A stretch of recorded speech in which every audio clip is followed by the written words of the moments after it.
Hi. Some time ago I was talking about a slushy machine from Royal Catering. I actually have it still going here on my bench, but I did get a couple of requests from my viewers about cleaning and disassembling the whole machine, because that's a natural part of it.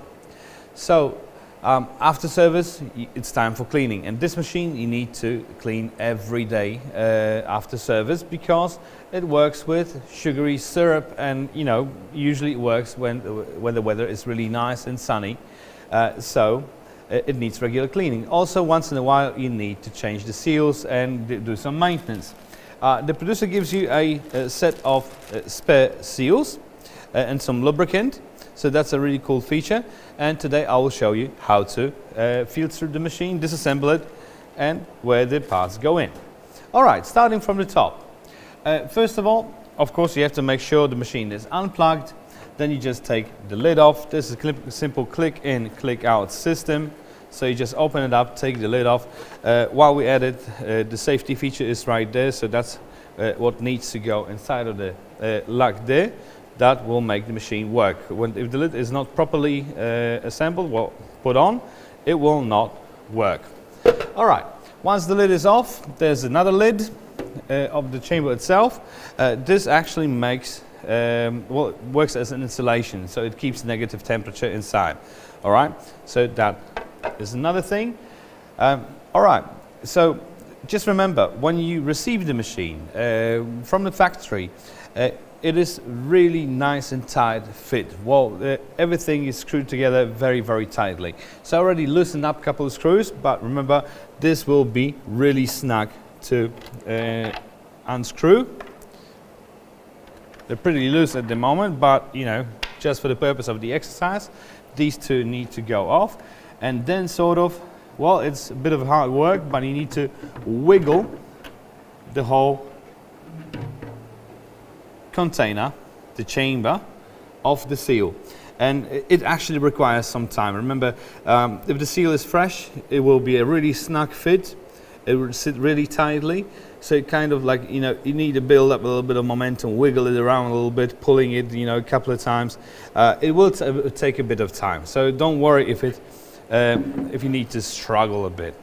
All right, to disassemble the whole tap unit, you have to unscrew this pin, and this pin holds the whole tap system.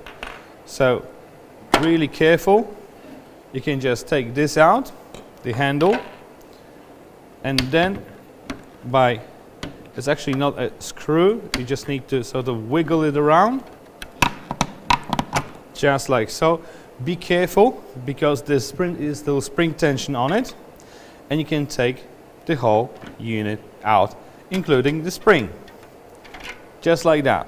And this will be nicely lubricated. This needs lubrication once in a while, and then you just put it the same way together. Alright, moving on. The auger, you can take the auger out. So by just unscrewing this middle screw, you can take the cap off, and the whole auger assembly should just slide right out. So basically lift with a chilling unit.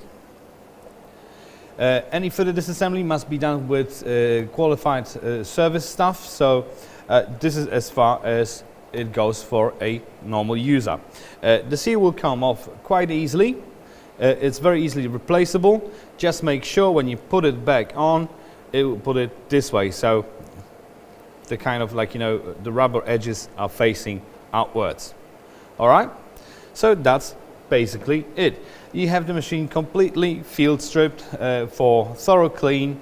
As you can see, it is quite easy. It does require a bit of time, but it is not very, very, very complicated. So how about I show you how to reassemble it?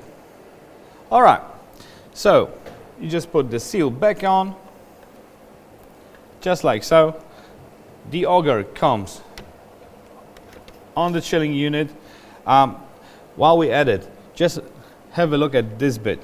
That's kind of important.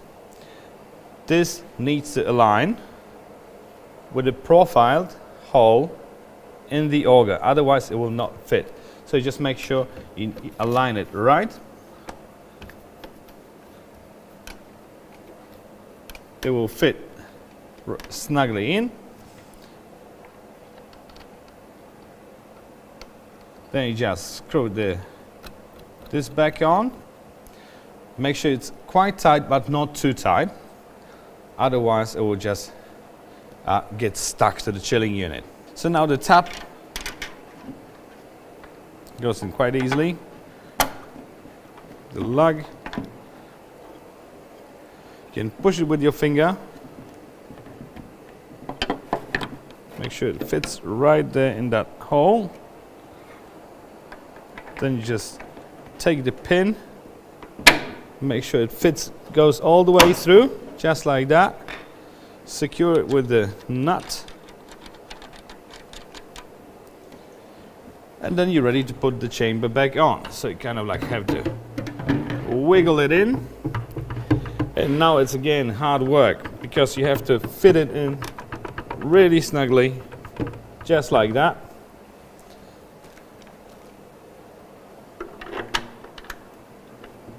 Now screw it in place.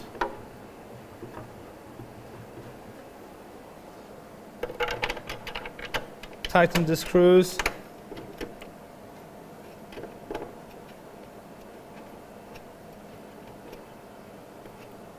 Just like that. Then this bit comes on. Just sort of wiggle it up. Clicks in. Lid on. Cap on.